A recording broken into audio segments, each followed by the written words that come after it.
የዳዊት አምላክ የሰለሞን አምላክ እግዚአብሔር የተመሰገነ ይሁን። አብርሃም ዳዊት ያልካቸው ነቢያት የአላህ ነቢይ የነበሩ ሲሆኑ ቀጥተኛውን የአላህን ተውሂድ ለሰው ልጆች ያስተማሩ ነቢያት ብቻ ናቸው። የማንም ሰው የህይወት ስልጣን ደግሞ በፈጠረው በፈጣሪው ስልጣን ስር ያለ ነገር ነው። ቴዲ አፍሮ ቴዎድሮስ ካሳሁን ግርማሙ ወደ ኢስላም እንድትመጣ ጥሪ ያደርግልሃል። ወደ ኢስላም መጣህ አላህ እንድትቀበልና ቤተሰቦችህም አላህ ሂዳያ ሰጧቸው ወደ ኢስላም እንዲመጡ እንድትጠራቸው ዛሬ በአላህ ስም እጠይቅሃለሁ፣ ዳዕዋ አደርግልሃለሁ፣ ጥሪ ያደርግልሃለሁ። ቴዲ አፍሮ ወደፊት ሙስሊም እንደሚሆን ትንቢት ነበር ራሱ።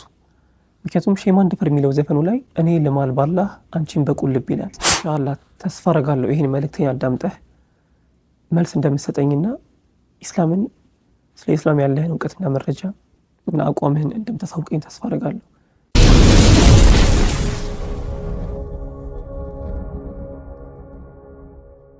أعوذ بالله من الشيطان الرجيم بسم الله الرحمن الرحيم رب اشرح لي صدري ويسر لي أمري واحلل عقدة من لساني يفقه قولي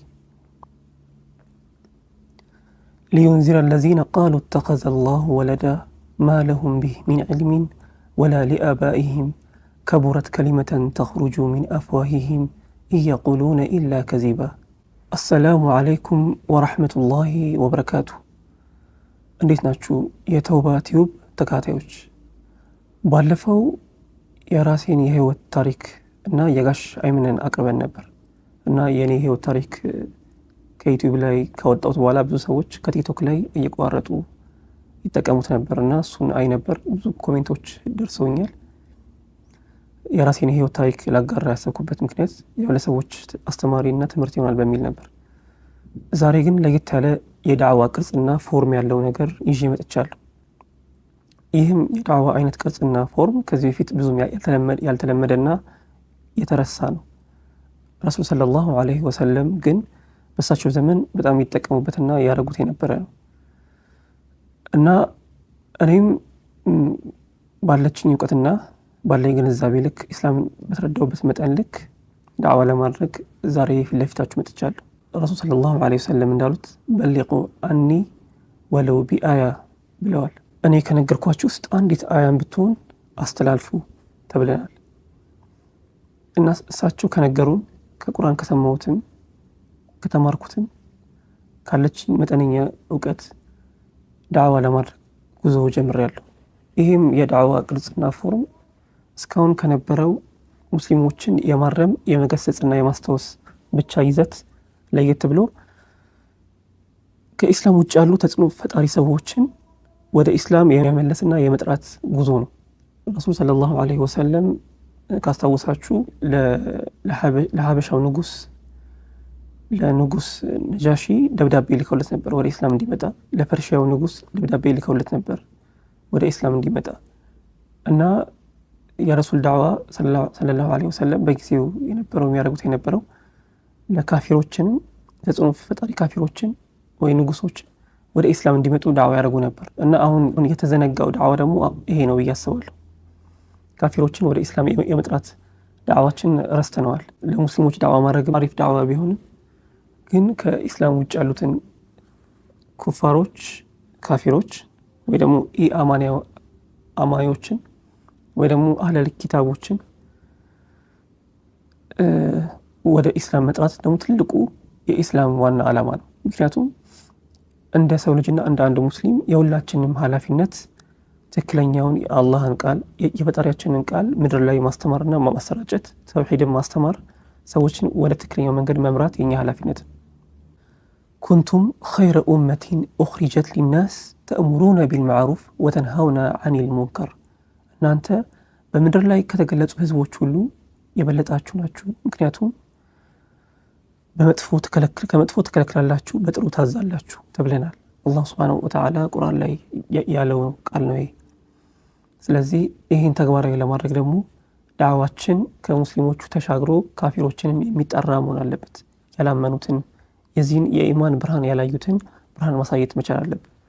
ስለዚህ እኔ እንደ አንድ ዳዒ ሁላችንም ሁሉ ሙስሊም ዳዒ ነው ብዬ አምናለሁ። ምክንያቱም በሊቁ አኒ ወለው ቢአያ ብለው ረሱል ሰለላሁ ዐለይሂ ወሰለም የግድ ዑለማ ባትሆኑም ዓሊም ባትሆኑም ትልቅ ደረጃ የደረሰ የእውቀት ባለቤት እንኳን ባትሆኑ በኢስላሙ በኩል በምትችሏት መጠን እና አቅም ያለውን እውቀት በደንብ አዋቅረንና አዘጋጅተን ይሄን ብርሃን የኢስላም ብርሃን ያላወቁ ሰዎችን ወደ ኢስላም መጣራት አለብን።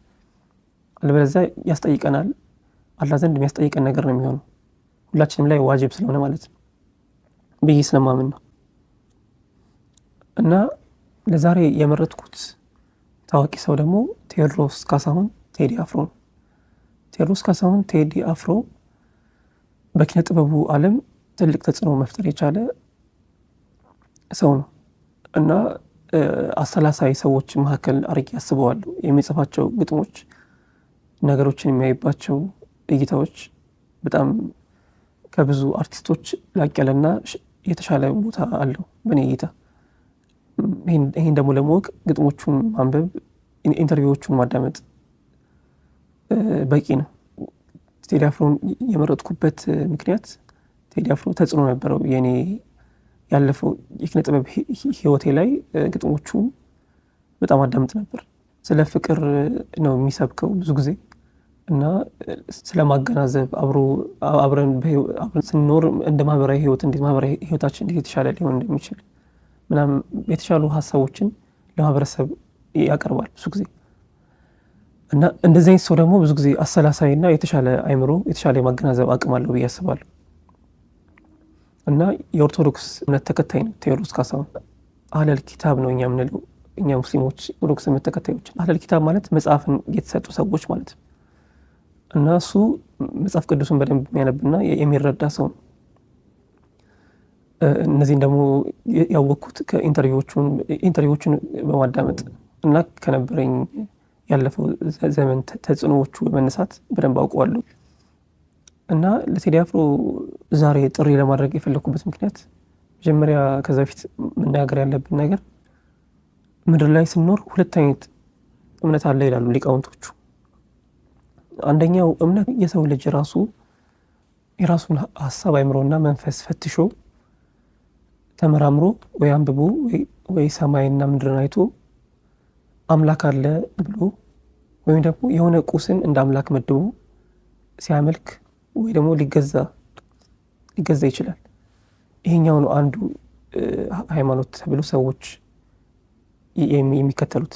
ሁለተኛው ግን እስካሁን ከጥንት ጀምሮ አላህ ሱብሓነሁ ወተዓላ ለሰው ልጆች ኪታብና ነብያትን እየላከ ያስተምር ነበር። እሱን አንድ አምላክነትም እንዲያውቁ ያደርግ ነበር እና ሁሉም የተላኩት ከአላህ ሱብሓነሁ ወተዓላ ሲሆን ከአንድ አምላክ አላህ ሲሆን ግን በጊዜ ሂደት ተበርዘዋል፣ ተቀይረዋል።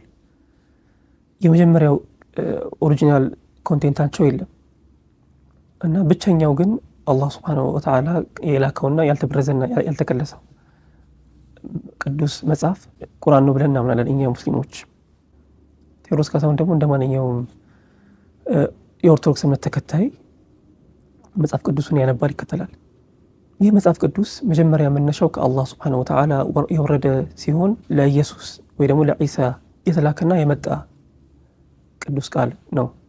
ግን አሁን ላይ ተበረዞ ከልሶ የመጀመሪያ ኮንቴንቱን ሉዝ አድርጓል እና ለኦርቶዶክስ ወንድሞቼ ቴዎድሮስ ካሳሁንን እንደ መነሻ አድርጌ ወይ ደግሞ እንደ ሲምቦል አድርጌ የምጠራቸው ይህ መጽሐፍ ቅዱስ የአላህን ቃል የያዘ ቢሆንም ውስጡ ግን የተከለሰ የሰዎች ቃል ገብቶበታል ብለን እናምናለን እኛ ሙስሊሞች። ስለዚህ ቴዲ አፍሮ ደግሞ ከነዚህ አህለል ኪታቦች ውስጥ ይመደባል፣ መጽሐፍ ከተቀበሉት ሰዎች ውስጥ ይመደባል። ሃይማኖቱን በደንብ የሚያከብር የሚከተል ሰው ነው። በደንብ አይምሮን በደንብ የሚጠቀምበት የሚያሰላስል ሰው ነው። በጣም አሪፍ የማገናዘብ አቅም አለው እና ለሱም ይሄን ጥሪ ማድረግ የፈለኩት ታዋቂ ሰዎችን ወደ ኢስላም መጥራትና ማምጣት ብዙ ሰዎችን ከዚህ ጨለማ እንዲወጡ እንደ ምልክትና እንደ አርአያ ይሆናሉ ብለን እናምናለን። ሊዩንዚረ الذين قالوا اتخذ الله ولدا አላህ ይሄን ቁርአን የላከው እነዛ አላህ ልጅ ወልዷል ብለው የሚሉትን ሰዎች ሊያስፈራራበት ሊያስጠነቅቅበት። ማ ለሁም ቢሂ ሚን ዒልሚን ወላ ሊአባኢሂም እነሱም ይሄ እውቀት የላቸውም፣ አባቶቻቸውም ይህን ነገር እውቀቱ የላቸውም። ከስሜታቸው ተነስተው ቢሆን እንጂ አላህ ልጅ ወልደዋል ያሉት። ከቡረት ከሊመተን ተኽሩጁ ሚን አፍዋሂሂም እንዴት ይህን የሚያክል ከባድ ቃል አላህ ልጅ ወልደዋል የሚለውን ቃል ካፋቸው ያወጣሉ። እየቁሉነ ኢላ ከዚባ የውሸት እንጂ ከዛ ውጪ ይሄ ቃል ከዛ ውጪ አይመደብም። አላህ ልጅ ወልደዋል ማለት በጣም ከቡረት ከሊመተን ተኽሩጁ ሚን አፍዋሂሂም ነው። አላህን በጣም የሚያስቆጣውን። ምክንያቱም አንተን ስጠራ ወደ ኢስላም አንተን ብቻ አይደለም እየጠራው ያለሁት ብዙ ሰዎችን ከጀርባ እንዳሉ ስለማውቅ አንተን የሚከተሉ ሰዎች እና ያንተ ወደ ኢስላም መምጣት አንተና ቤተሰቦችህንም ያድናል፣ ከዛ ደግሞ አንተን የሚከተሉ ሰዎች ሁሉ ያድናል ብዬ ስለማምን ነው። ስለዚህ አብርሃም፣ ዳዊት ያልካቸው ነቢያት የአላህ ነቢይ የነበሩ ሲሆኑ ቀጥተኛውን የአላህን ተውሂድ ለሰው ልጆች ያስተማሩ ነቢያት ብቻ ናቸው። ኢየሱስም ዒሳ ዓለይሂ ሰላም የአላህ መልክተኛ የነበረ ሲሆን እናንተ እንደምትሉት የአላህ ልጅ አይደለም። አላህም ልጅ አይይዝም። አስተግፊሩላህ። እና ይህን ቃሌንና ይህን መልእክቴን አዳምጠህ ከነ ቤተሰቦችህ ወደ ኢስላም የምትመጣበትን መንገድ አላህ ሂዳያ እንዲወፍቅህ ዱዓ አረጋለሁ። ምክንያቱም ሂዳያን የሚሰጠው አላህ ነው። የእኛ ስራ ግን እኛ እንደ ሰው ልጆች እንደ ሰው ግን እንጠራለን ወደ ኢስላም ወደ ብርሃን። ሙስሊም እንደሆነ አንዱ መረጃ አብርሃም ማለት ነው። ወሷ ቢሂ ኢብራሂም በኒሂ ወያዕቁብ ያ በኒ ኢነላህ አስጠፋኩም አለዚ ፈላ ተሙቱ ኢላ ወአንቱም ሙስሊሙን። እና ኢብራሂም ነው አብርሃም ራሱ እናንተ ሰዎች ሆይ ለልጆቹ ነው እዚህ ጋር የሚነግራቸው አላህን ሳትቀበሉ ሞት እንዳይቀድማችሁ ይላል አብርሃም ራሱ ማለት ነው ቁርአን ላይ። ቴዲ አፍሮ ወደፊት ሙስሊም እንደሚሆን ትንቢት ነበር ራሱ። ምክንያቱም ሼማን ድፈር የሚለው ዘፈኑ ላይ እኔ ልማል ባላህ አንቺን በቁልብ ይላል። ራሱን እንደ ሙስሊም አድርጎ ይስላል። እና ሊያው ደግሞ አንቺን በሃይማኖትሽ እኔም በሃይማኖቴ ይላል።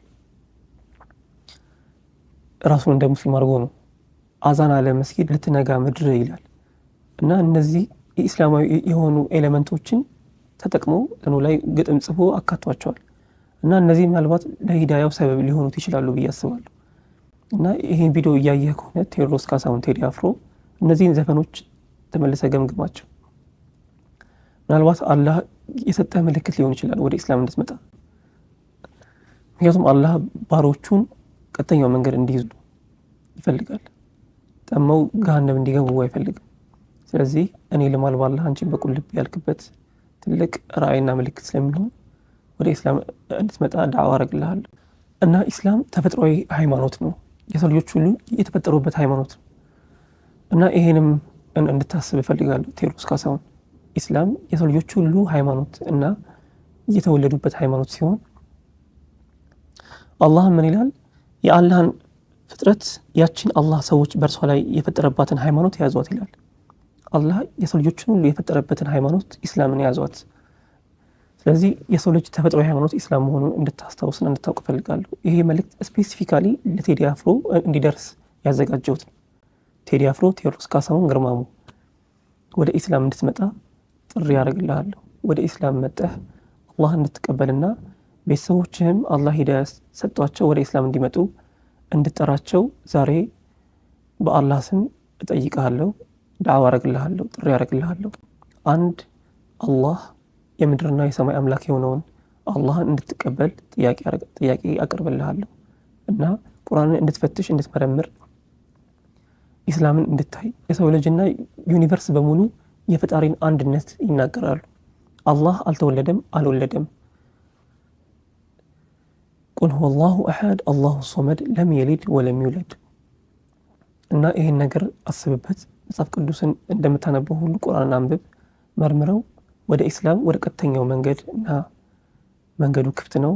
አላህ ሂዳያ ይስጥህ። ኢንሻአላህ ተስፋ አረጋለሁ ይህን መልእክቴን አዳምጠህ መልስ እንደምትሰጠኝና ኢስላምን ስለ ኢስላም ያለህን እውቀትና መረጃ እና አቋምህን እንደምታሳውቀኝ ተስፋ አረጋለሁ። ቴዎድሮስ ካሳሁን ግርማሙ፣ ይሄ ላንተ የላኩት መልእክቴ ነው። አክብሬህ እና አምኜብህ ነው ይሄን የላኩት ይሄን መልእክት። ምክንያቱም እንደ አንድ ሙስሊም እንደ አንድ የሰው ልጅ ኃላፊነት አለብኝ እና ደግሞ እንደ በፊት አድናቂ ኃላፊነት አለብኝ አንተን ወደ ቀጥተኛው መንገድ እንድትመጣ ከሲኦል እንድትጠበቅ ከአላህ ቅጣት እንድትድን ነው ዱዓ እያደረኩልህ ያለሁት። ስለዚህ አላህ ቀጥተኛው መንገድ እንዲመራ ዱዓ አደርጋለሁ። ቴዎድሮስ ካሳሁን ይሄ መልእክቴ ነው። ምላሽን እጠብቃለሁ። ወአኺሩ ዳዕዋና ሰላሙ አለይኩም ወራህመቱላሂ ወበረካቱ።